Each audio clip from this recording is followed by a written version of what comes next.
Hey guys, it's Will from the Cath Lab. Just gonna go over some balloon pump management, what to do, what not to do, what to look out for, scenarios, and just cover the basic parts of it. So, to begin with, I want to tell you what you're seeing and what you will not be seeing. Right now, these connections, the red, green, and blue, are going to the simulator. That's just for this video. You won't have that while the patient is in the unit. There's an actual orange EKG. It's going to be plugged up to the green. The red is your a pressure cable. The pressure cable, I'll show you, will plug up, but the other end of it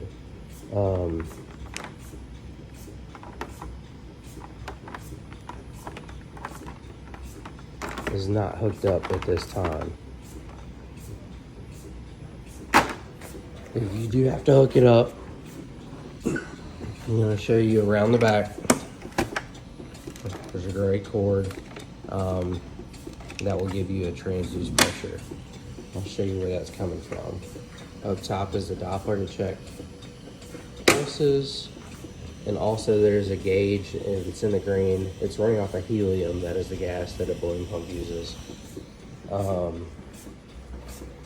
So just for the purposes of the video, it's running on the trainer right now. I want to explain that you will have this connection.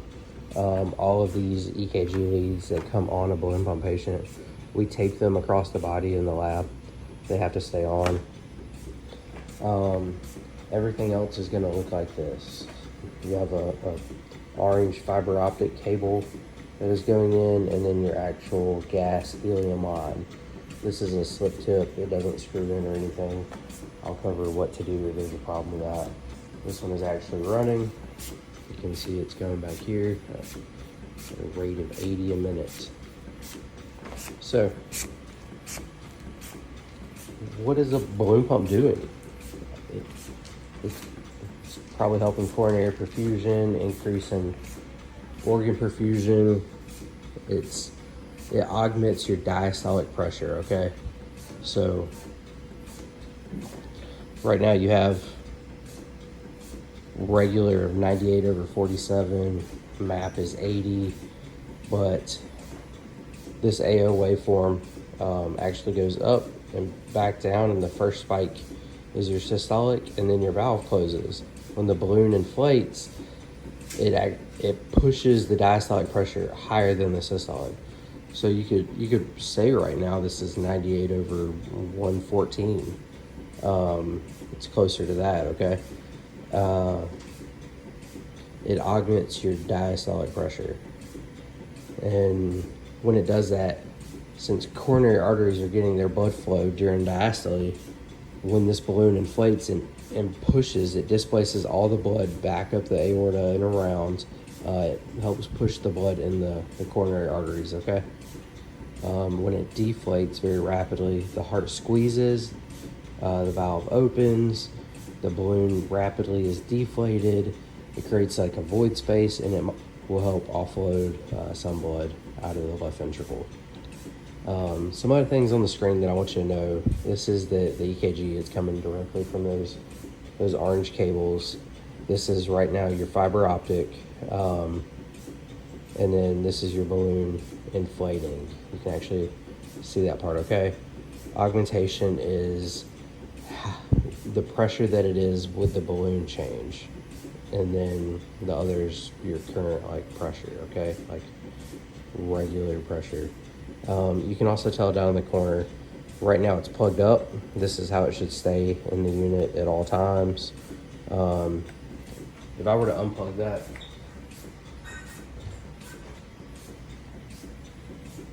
it's going to tell you, okay, it has 2 batteries on it, okay? And right now it is running on battery 2. That is the one that is circled. It will drain that one all the way down, then it will drain 1. You'll get plenty of alarms. That's not what we're gonna want, okay? So leave it plugged up while it's in the unit. If it's plugged up to the wall and you do not see this plugged in emblem, you're going to want to troubleshoot that and figure out why, okay? Might request some assistance from the lab. There's a couple things that we can do, but we'll make sure that it's plugged up before we leave the room. That helium gauge says about half. So I'm gonna say that that's probably about accurate, okay? Halfway in the green, halfway in the green. It will also tell you when it has low helium. Please don't worry or stress about that. When this thing says it has low helium, it has enough in it for almost 24 hours, okay? It will get you to the next morning without exchanging the helium tank. But I'm going to show you where that's at as well. So while it's running, the screen will be locked. You can unlock the screen down here. If you want to lock it, you have to hold it for 2 seconds, okay? So for the purpose of this, I'm going to open all the menus just to show you what it is. You can see that it's inflating, it started. These patients will be on heparin drip when they're over there, systemic heparin, and then just because it's a foreign body, foreign object in the body, clots can build up on it, correct? So if I open up all the menus, it will open up all together. If not, you have to open up each individual one. So trigger is like what is making this balloon go at the correct time. Right now it's in ECG and it will stay in ECG, and you're not going to change that. You can't change it. And the reason you can't change it, or we don't change it, is because it's also in auto, the operation mode, okay? That's where it needs to stay. This machine is very intelligent. It knows whether or not it has an ECG signal, and if it doesn't, it will select the appropriate thing next for you. Next is sources, and that's the source for your pressure, okay? When it says source, if you're unsure what that source is, look up here, and it will tell you source is for this box, okay? Direct, that's going to be your fiber optic cable. Our pressure is coming from that, and that means that it comes all the way from the end of the balloon. There's a fiber optic cable that goes all the way to the end, okay? That is where our pressure is derived from. When it loses, say the fiber optic was unplugged a little or broke,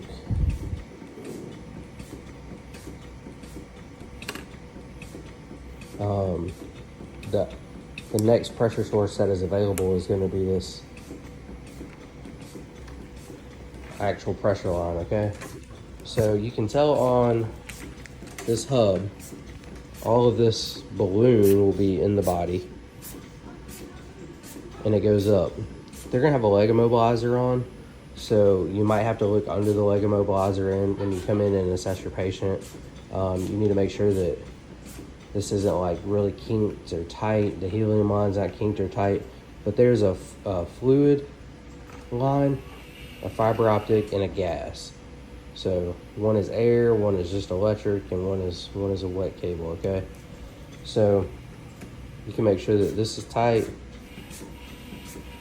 and then that goes also all the way to the end. I have this fluid line. If I had to use that, you would zero it just like anything else. You would go there, turn it off to the patient, open to the transducer, calibrate. You hold that down for 2 seconds. It will automatically calibrate your pressure. Make sure that it stays flushed out. Turn it back, and we're good to go. So that is if you lost your fiber optic though.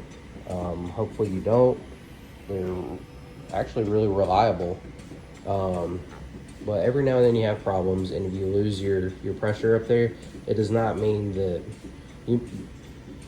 as long as you still have your balloon inflating, your balloon is inflating off of your ECG. You're just not getting a pressure waveform. You can get that through the actual transducer, okay? So next is, see, it automatically locks again. Frequency. Frequency is, it explains how often the balloon inflates compared to cardiac contraction. Every time, every heartbeat is going to be one inflation on 1 to 1. The heart squeezes, and while it's filling, balloon inflates. They go back and forth. It's counter pulsation. Heart pulses, balloon pulses. Heart pulses, balloon pulses, okay? If I change that, right now you can see there's one ECG, one waveform change, one ECG, one waveform change, and that's how it's going, okay? If I change that to 1 to 2, you're gonna see 2 ECG rhythms for every 1 augmented pressure. So what is happening is right there, that is a normal AO waveform.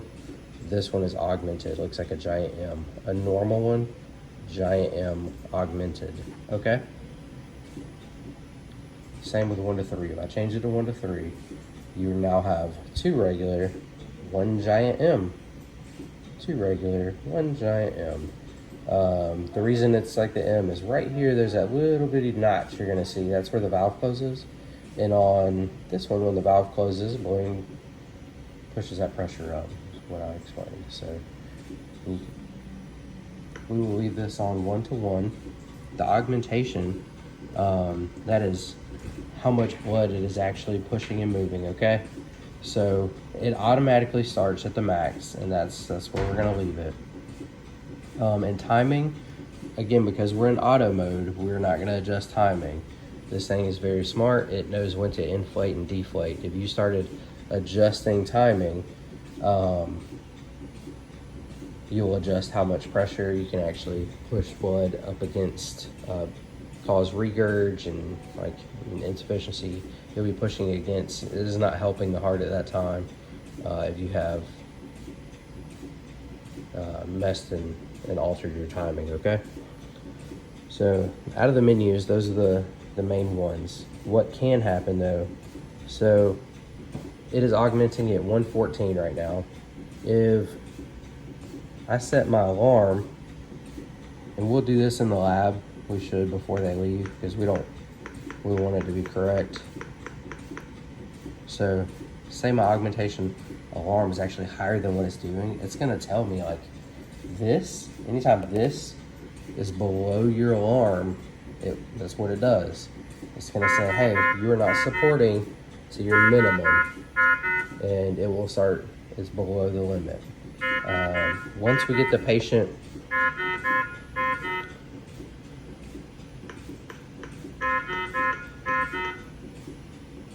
I'll turn that back down. Once we get the patient stable in the lab and this put in, pressure shouldn't change very much.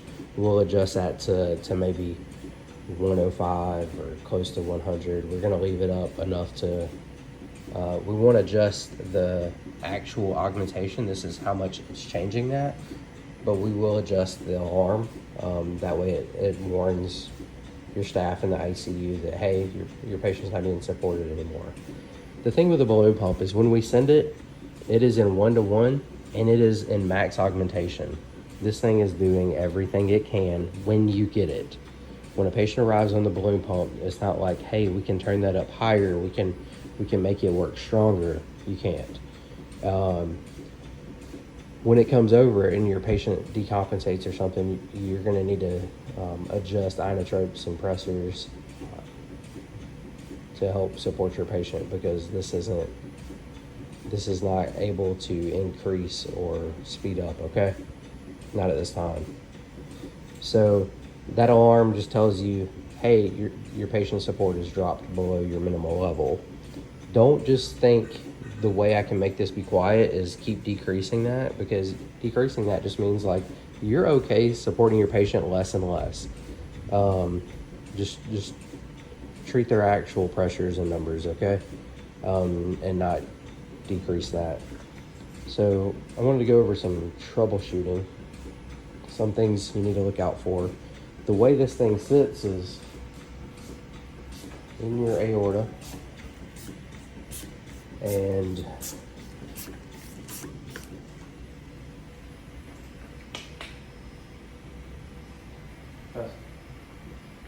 So when this thing is in your body, it goes in between your left arm and you have your arch, and your aortic arch has 3 different branches coming off of it.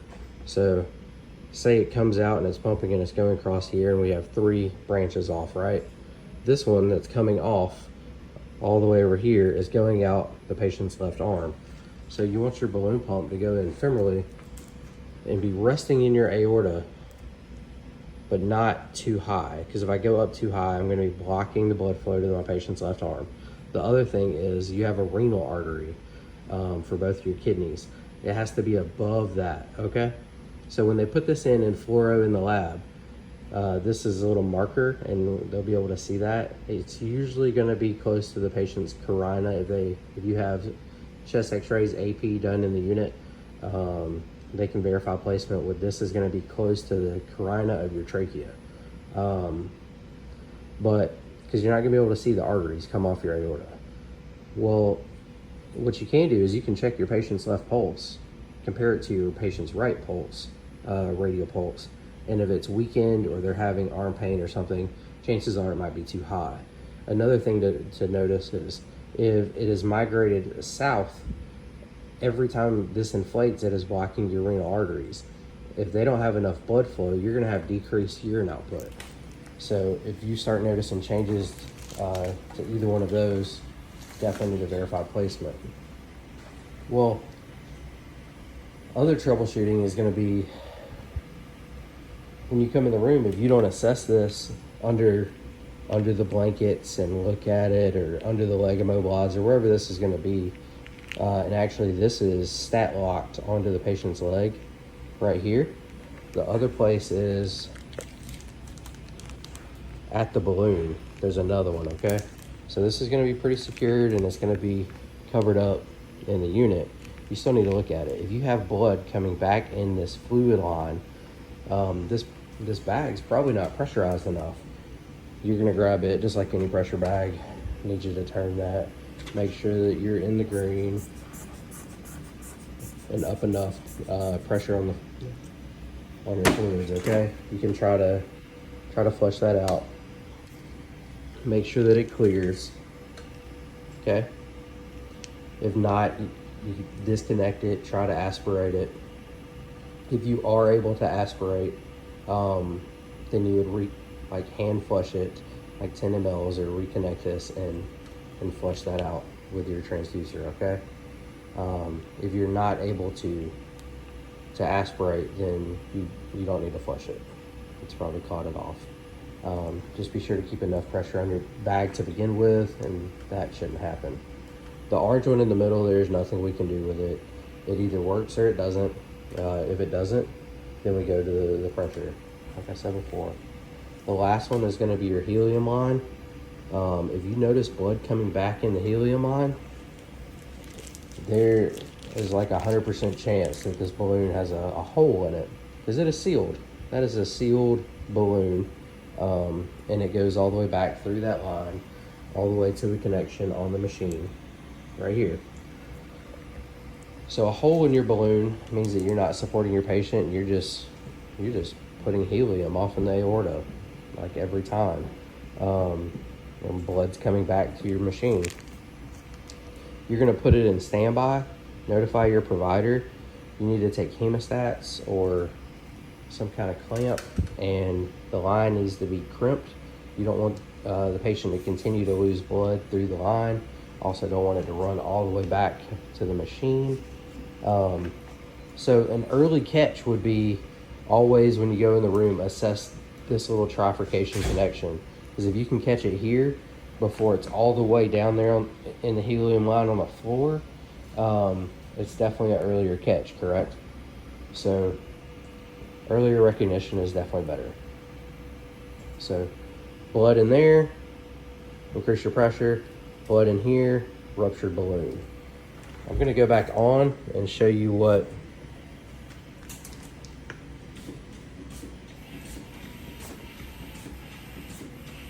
so what's likely to happen is you move the patient's bed a little bit, you might slide them around they get moved.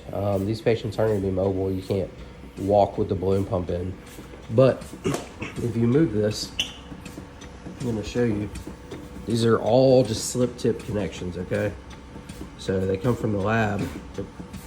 We try to get it fairly tight, but all it takes is, you can see that, all it takes is like a slight little pull and it's out. When it does that, it's gonna say gas issue. It'll automatically put it in standby. What you can do is hit your help available, verify all connections are leak free, verify start and autofill key, and it will autofill and resume pumping. So just follow the directions. The help button is amazing. Push that back in. So number 1 is done. You can go ahead and exit that if you want, or hit start. Start is number 2. Press start. And when it says autofill, what it's doing is now some atmospheric air has gotten into there. It will clean itself out, like it fills up and then it vacuums that out and wastes it. And it's gonna do that until this is complete helium, okay? Uses helium in there. If it does, it moves a lot quicker, like through the balloon. It's easier gas to move. I don't believe you have, it probably absorbs, you don't have like an air embolism if it was just regular air. But we do have extra helium tanks down here in the cath lab, okay? So let me show you, if you do have to replace that, probably just call the cath lab. It's down here on this side where it says helium. That just pulls off and the helium tank is behind it, okay? It is a little bit to change it. You can do it while it is running if needed. Just make sure that you're monitoring your patient.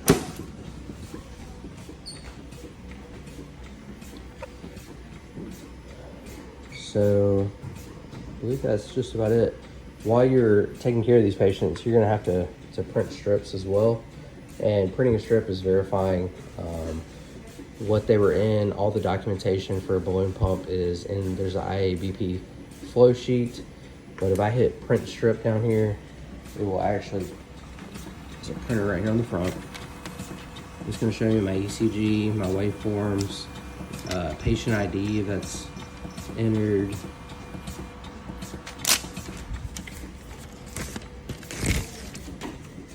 Current pressure, source, triggers, everything that is running. So if you printed this, you could actually carry it back to your nurse station and document all of your stuff. So, but you might want to do 1 to 2. So you could change it to 1 to 2 and print a strip and see how much the patient is supporting themselves, if they're able to maintain on their own. This is going to be the process if they were weaning and coming off a balloon pump. They'll all start at 1 to 1. You'll take a trial of 1 to 2, and then for up to 30 minutes, as long as the patient is stable. A trial of 1 to 3, as long as the patient is stable. If stability changes hemodynamically, you will go right back to 1 to 1. As long as you're okay in 1 to 3 for up to 30 minutes with no hemodynamic instability, heparin will go off. They would plan for removal. ACT and stuff will be checked prior, and it will be pulled by cardiology.